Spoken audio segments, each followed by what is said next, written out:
right, my editing skills have not been the best since being off for a little bit. So one of the best ways that I think we can do it is to go through it through an interactive, mostly discussion. Not sure how long this one's gonna go, but I wanna cover Evercrisis First Soldier, part 1, 2, 3, and 4, all those chapters, and kind of show you how it links to my general ideas about the one timeline theory, about Jenova's the new big bad, about how Evercrisis and the new Final Fantasy VII R series is being remade into a new prime Final Fantasy VII. And these are kind of where I get my ideas from that substantiate my greater idea of Jenova being stronger, Sephiroth having a redemption arc, and the one timeline theory. Let's jump into it.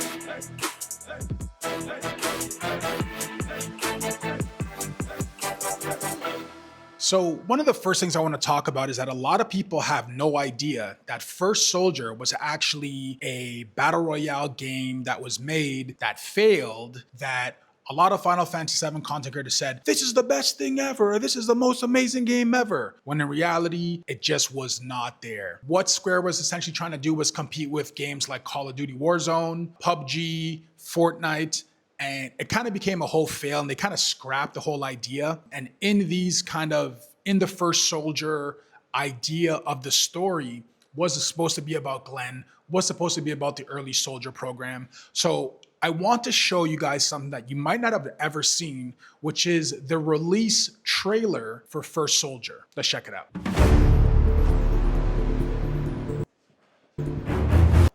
So here already we know 30 years before the start of the Final Fantasy VII original game that we play with Cloud in the original, that's when Professor Gast first discovered Jenova in the Northern Crater. That's 30 years before the start of the original game. This 30-year kind of rough timeline is confirmed in the Ultimania Omega. I'll try to post the translated version right now, but you have to see, like, that's where they were going with this idea. They were trying to tell us that Sephiroth and co might not have been the first original Soldier project, and that they had some time to experiment with that. And that's essentially how we get the Project Zero, Matt, Lucia, Glenn idea of soldiers at that point in time. And that's why a lot of the soldiers have numbers tattooed on their arm, because they're showing us they predate the era of Sephiroth. So what do we see here? Just to confirm who the top scientists at that point in time were. You had Professor Hollander, who's right here behind this lady right now. You can see like his hair, because he has that friggin' hair and the goatee look. You have Professor Gast, you have Hojo, and you have Dr. Lucrezia Crescent, who are the main top scientists at that time developing the Soldier program. So here again, you can see Professor Hollander right here having his hand over his face as like, man, none of these are being successful. You can see Dr. Lucrezia Crescent because you can recognize the braids in her hair right in the background. And you can see another kind of doctors over here who are upset that the program's not working or with the results of what's happening.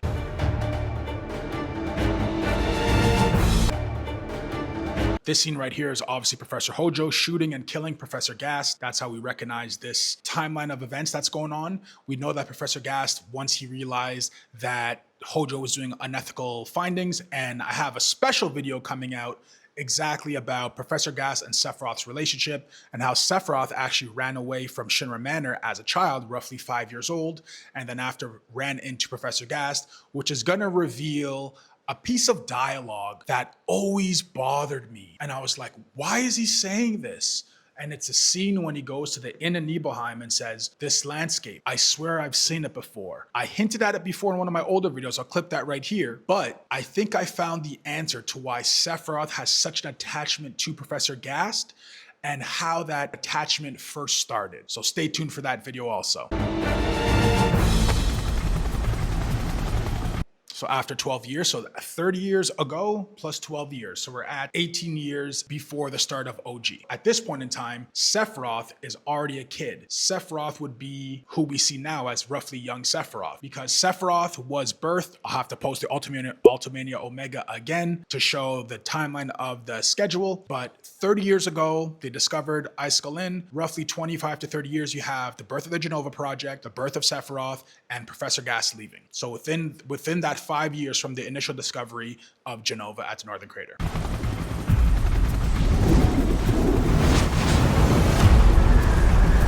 Wait a second, it's not the trailer that I want. Retake. Take 2, let's go.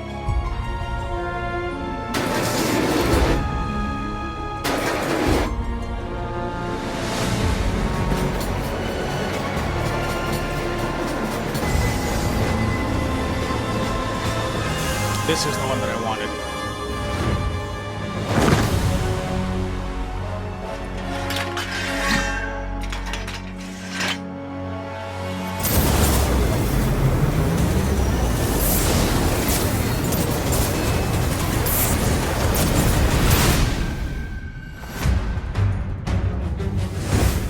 Perfect. EGL 1977, the same years that Sephiroth quotes in Crisis Core. MEGL 77-1977.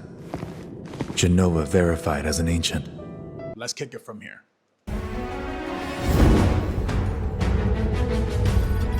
So now you have a clear breakdown of the years.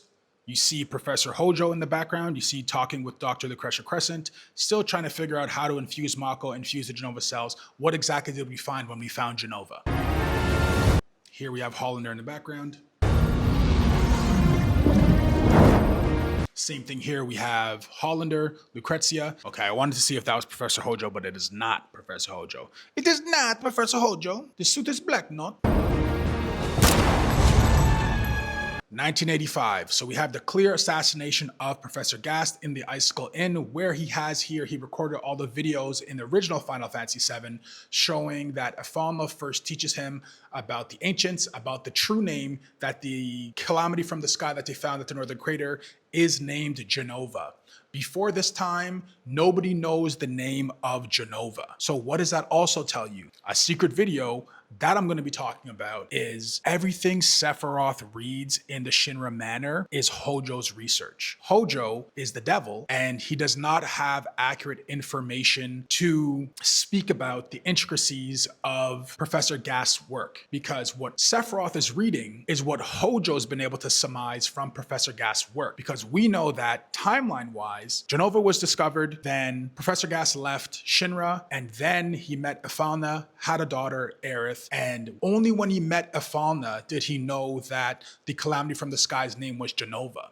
So if we go back, we know that the project is called the Jenova Project, but we know that he could only get the name of Jenova like 15, 13 years after that. So we know that whoever found Professor Gast's work and found out the truth that Jenova is not an ancient, only then would that Jenova name be able to be used in the documents written down as a written history in all the documents that Sephiroth is reading, which means Hojo's the one who found Professor Gast's work and then after retranscribed it, likely to take credit for all the findings in the materia.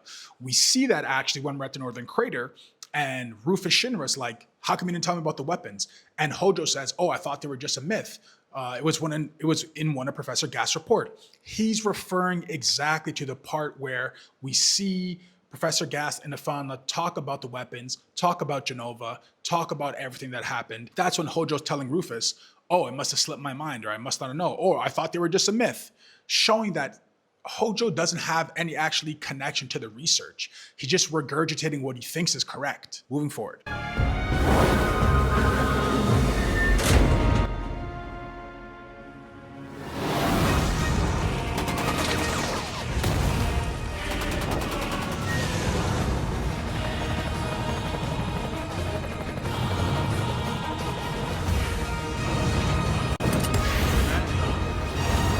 Do these monsters look familiar? Do these exact monsters look familiar? And where do you think they come from? We know that Wutai has an anti-soldier program where they make monsters to counterattack the soldier program. Does this monster look familiar? Because today, like I said, we're going to be talking a lot about Evercrisis. This is the exact monster that Sephiroth is able to defeat 1v1, which these guys are struggling to defeat with rocket launchers because they're only P model soldiers.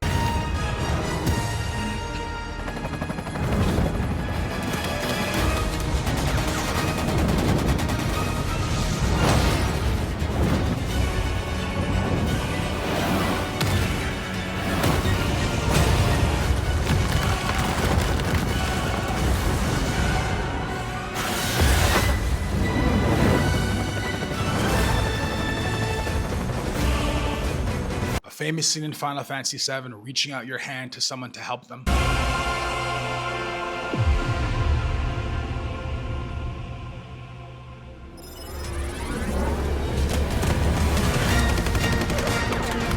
Combat simulator. I know what you're thinking, so I thought the same thing when I first watched this. Is that Sephiroth? No, this is not Sephiroth.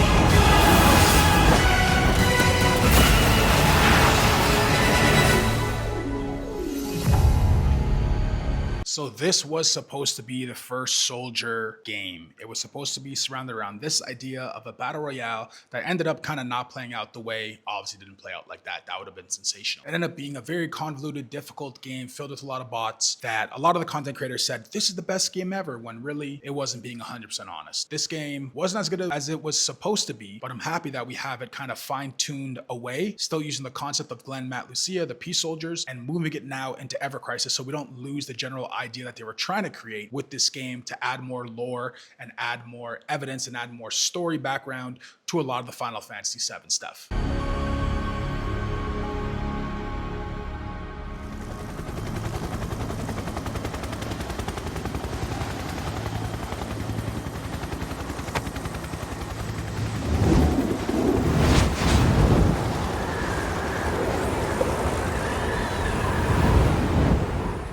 That kind of ends the general discussion on this stuff. Where mostly I want the conversation to be today is more surrounded around, well, what exactly are they doing with Evercrisis?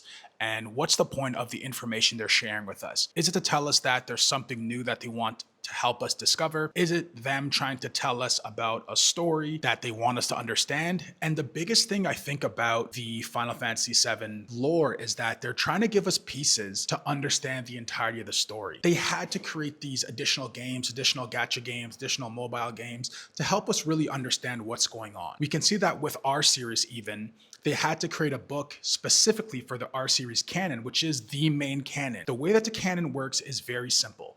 And people like to argue about this if you're a Cleric, if you're a Xerath, if you're a Cloud, and if you're a shipper and all this stuff. A shipper is somebody who is, their whole freaking identity is surrounded around the relationship status of Cloud. I don't personally care. I think the story clearly tells us it's going to be Tifa. I think that he was in love with Aerith, but that Aerith was in love with Cloud in a more friendly manner, because it's clear, at least clear to me, that Aerith likes a lot of similarities that Cloud, when he's exuding similarities of Zack. And I know it, people hate to hear this. Oh, well, in the original, they wrote Cloud and Aerith had to be a love story. Oh, well, in the original, they wrote this. Oh, in the original, they wrote that. It doesn't matter anymore, because what Square Enix is doing is they're making everything a lot more clear to show us this is the way the story is moving forward. And obviously, one of those key elements is that Zack is now alive, which I always argued, Zack can never die by 1,000 freaking soldiers, ever to ever to ever. So don't believe the propaganda. But a lot of the information that I kind of see about Final Fantasy VII is that, oh, well, because Aerith and Cloud were originally supposed to be together, that means that they're always going to be together in the future, which I can kind of see the argument for that. But the problem I see with that is that it doesn't clearly take into account the changes that Square made to implement changes to the story. And, oh, well, what changes are you talking about? Well, they clearly made a financial decision, a marketing decision to release Crisis Core. They made a decision to add Angeal, to add Genesis, to add Loveless, and have us have a greater idea of it, to add information about Dr. Lucretia Crescent in Dirge of Cerberus, to add information about Vincent and his love triangle going on over there, to add information about Chaos Magic, to add information about the Proto-Materia, to add information about Zack and Zack's last stand and the promises that Aerith made to Zack. Because we have to remember, Zack died right before Cloud got to Midgar. Cloud meets Aerith the day he's in Midgar. So to think that someone wrote these love letters and Zack was almost there, and Zack's dying wishes, if you see Aerith, say hi to her for me, and then Cloud does not do that,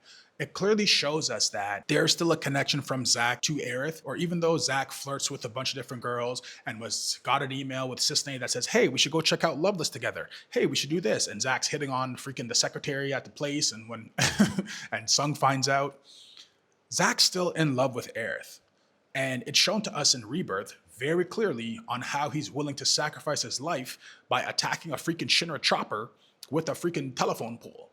And I think that a lot of people have a hard time understanding, like, well, why are they throwing Zack in the mix of all this? We already had a good story. We already had this. And it's like, either you trust the devs for everything they do, or you just trust them for the things that you like. I personally trust them for 99% of what they do. The stuff that I have a disagreement with is mostly on interpretation. It's not really on story building, character arcs, all that stuff. It's just mostly on, well, why would they do it that way? And it's not really just, I disagree with them. Like Last Order came out, I thought it was a dope anime. People objected because Tifa's eyes are open and she sees Cloud and she says, you did come. And that's supposed to be the main reveal of Final Fantasy VII OG. And they're like, you're not doing it canonically because she's not supposed to do this. She's only supposed to tell him this in the live stream scene. I get it. But does that dismiss everything else that happened? Does that dismiss Zangan picking up Tifa? And then after her getting into the chopper and getting the surgery that she needs to make sure she stays alive? Is that dismissing the part where Hojo takes Cloud and Zack and brings them to Shinra Manor to do the Jenova testing on them? Does that take away the part of Sephiroth jumping into the live stream? Does that take the part away from Zack when he's fighting to break out of the Shinra Manor and escapes all the Shinra troops, showing that there's a conflict between the Shinra military versus Zack and the Shinra military versus the soldier program? Because those are all elements that we see further developed in the game as well. Even the idea of like the Heidegger-controlled Shinra military being against the soldier program because there's kind of a battle for who's the best. We see that in Crisis Core. When we're clearing out Sector 8 and the captain of the Shinra troops is like, oh, well, we're going to be doing joint practices against each other. I'll show you who's the real best. And it's like, these dynamics or the core of the story has stayed consistent. We see that also in Before Crisis, where the Shinra military is sent out to go find Zack, even though the Turks, who are controlled by the president and Rufus Shinra, are sent out directly to go help. So these things matter. It's not just random stuff that's happening. These core story ideas matter because we know that Sung tells Cissnei, you're going to be the one to save Zack because you're his only hope. You're his last hope. That's all premonition to what's to come in the future, especially now that we have Cissnei bridged over into the Final Fantasy VII R series because she was never in the original game. This is not the original game. Cissnei is going to be the one, with the help of Aerith, to bring Zack back. I know people aren't ready to hear this information, but it's very clear if you listen to the words and follow the story. But back to what I was saying about the Shinra. In Before Crisis, we see the Shinra, I sound like one of the actual employees. In Before Crisis, we see the exact same thing happen. We see the discovery and the discussion about the Shinra military being jealous of the Turks and saying, well, if we are the one who are able to catch the fugitives, then we'll get more recognition from the president and we'll be able to make more money and we'll be able to be sent on more missions. It's all kind of intertwined, the beef between Avalanche and Shinra, the beef between the Shinra military and the soldier program. There's a lot of dynamics that need to be fleshed out into one coherent story, and that's why our series is being made, okay? Another thing I just want to say real quickly about the hierarchy. Everything that happened previously, Before Crisis, Crisis Core, Final Fantasy VII OG, Dirge of Cerberus, whatever, all the books, On the Way to a Smile, all those books are not canon to Final Fantasy VII R series. The only canon in Final Fantasy VII R series are Remake, Rebirth, and TOTP. If any of the previous lore has been brought in and directly mentioned in the new canon, they now become canonized. So anything that's not mentioned is not canon. Everything that has been mentioned from the old stuff now becomes canon because it's been integrated. So things like Mireille, things like Kairi, things like Cissnei are now, because they've been brought into the main story, are now canon. That should be very simple to understand because it's very clear. If you trust the devs, you trust that they looked at all the source material that they had before 2019 and they decided themselves, are we going to put this in the new game or are we not going to put it in the new game? And if they decided to put it in the new game, that means we decided that this is what's core to Final Fantasy VII. Not this stuff, but this stuff. So take it up with the devs.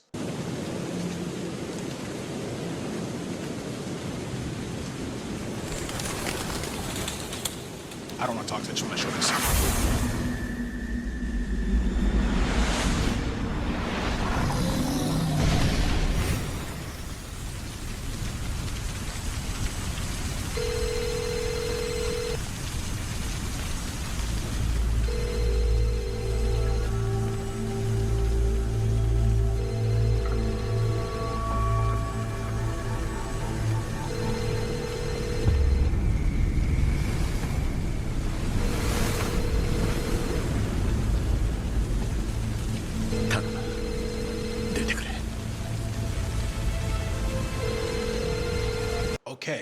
So chronologically, where are we at this point in time? Okay, we just saw those beasts that they were fighting the same Matt, Lucy, and Glenn. These are smaller versions of them. We know that Sephiroth is trying to contact Genesis. Where's Genesis in the chronology of Final Fantasy VII? Genesis is in Crisis Core. Why would Sephiroth be trying to contact Genesis? Because it's likely at the time frame that Genesis ran away from Shinra. Genesis left Shinra after he was hurt in a battle between Sephiroth, Angeal, and himself. And they were fighting in the simulator to determine who's going to be the new hero. Because Genesis is jealous that Sephiroth is a hero. Sephiroth doesn't care about the hero status. And Angeal is just the voice of reason all the time. We learned this through the Genesis play, because we find out that there's the one that ran away, there's the one that's the hero, and I forget the third one, but I'll try to put it in here so you understand that this is all part of Genesis's greater idea or ideology, since he's the one who's always talking about Loveless. He's always reading the plays, he's always quoting the plays, and that's because he believes that he's in the story to become a hero.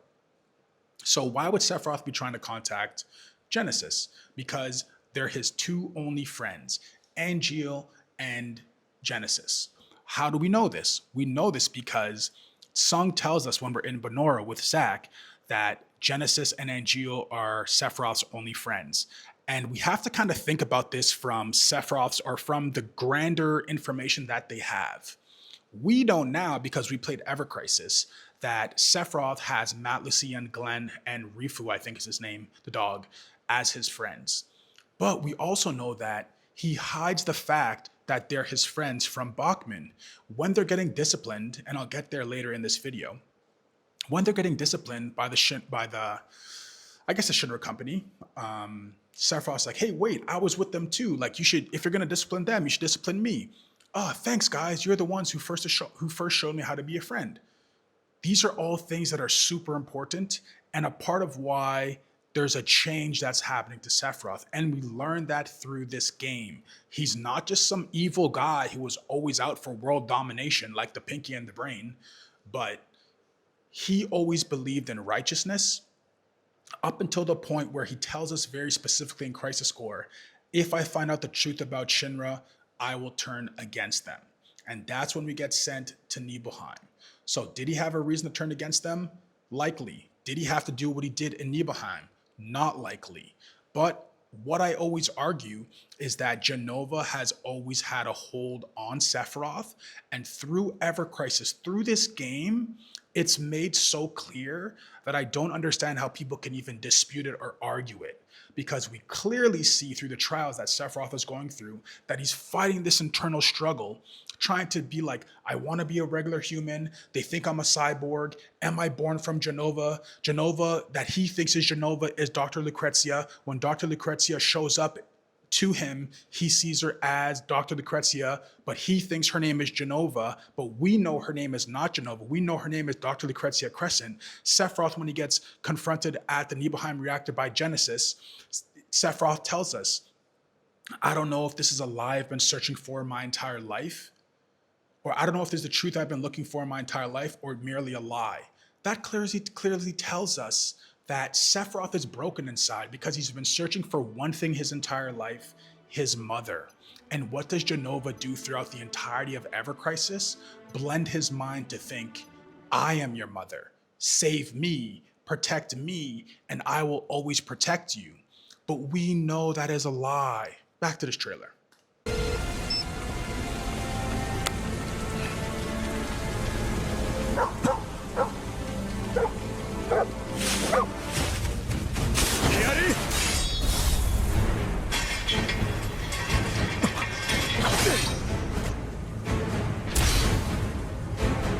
Yo. 久しぶりだ。ご活躍じゃねえか。お友達探しが。What does that tell us? This tells us, and look at his facial reaction. This tells us that Glenn knows where Genesis is. That's what this tells us right here. So wherever Genesis is, because we learned that only at the end of Evercrisis, where Zack is in the chronology of the games. Only at the end of Evercrisis does Genesis get taken away by Weiss and Nero in their soldier outfits. We know at this point in time that has not happened yet. That's still many years after the Wutai War. So we know that directly from Glenn telling us, looking for a friend, he knows where Genesis is. People keep asking, is Genesis going to show up? Is he not going to show up? How come this? How come that?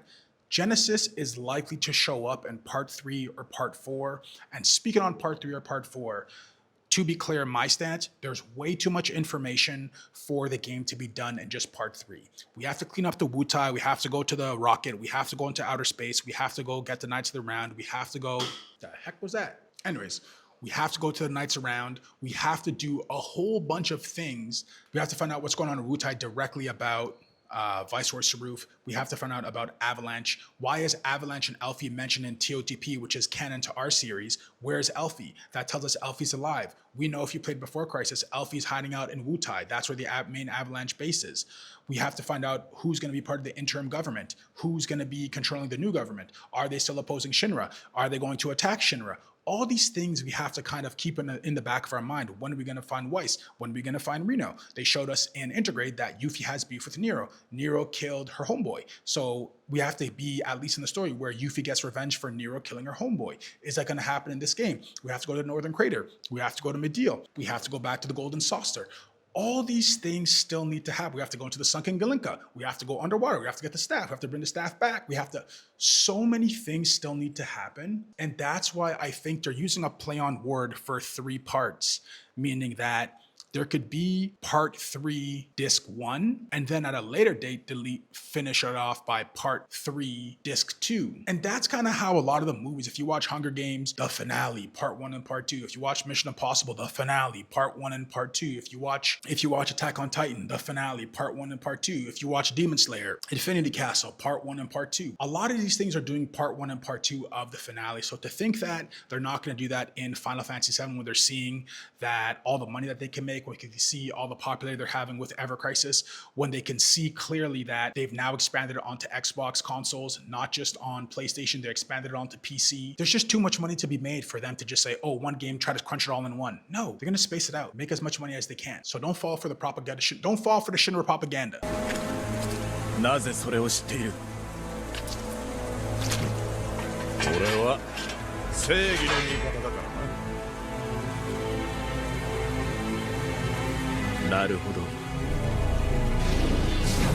では敵だな。お、殴るとてめえ。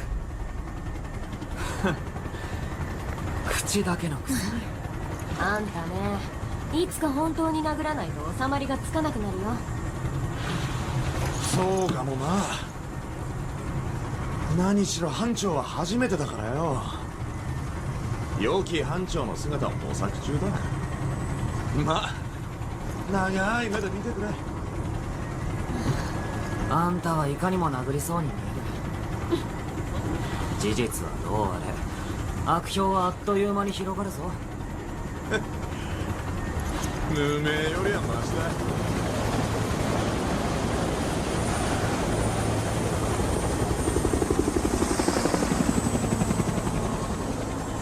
1992. 8 years before the start of Final Fantasy VII OG.